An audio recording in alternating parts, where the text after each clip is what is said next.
اے د غفلت په خوب ویده انسانه ای انسان لراحت ګټه واخله د ژوندون له هر ساعت ګټه واخله آیا د مرګ غږ دې اورېدلی دی د قبر حالت دې لیدلی دی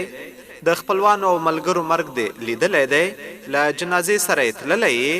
شاید تاسې به دا ذکر شوې ټولې پوښتنې په هو سره ځواب کړي وي چې له څه ډول قصرونو او پخو کورونو څخه ستاسې په اوږو بار قبرونو ته انتقال شول چې د کور له نرمو بسترو څخه د خاورو وچې او کلکې غېږې ته وسپارل شول نو ای زما غافله وروره او غافلې خورې تر څو به په غفلت او له الله تعالی څخه په لرېوالي او بېزارۍ کې اوسئ تر څو به د نفس او شیطان پیروي کوئ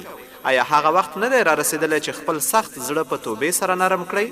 په یاد ولرئ مرګ هر ځای روح ته یو ځل راځي مال ځواني او مقام د مرګ ممانعت نشي کولی نو مخکې له دې چې مرګ مو میلمه شي له کړو ګناهونو څخه توبهګار او نیکو کارونو ته مخه وکړئ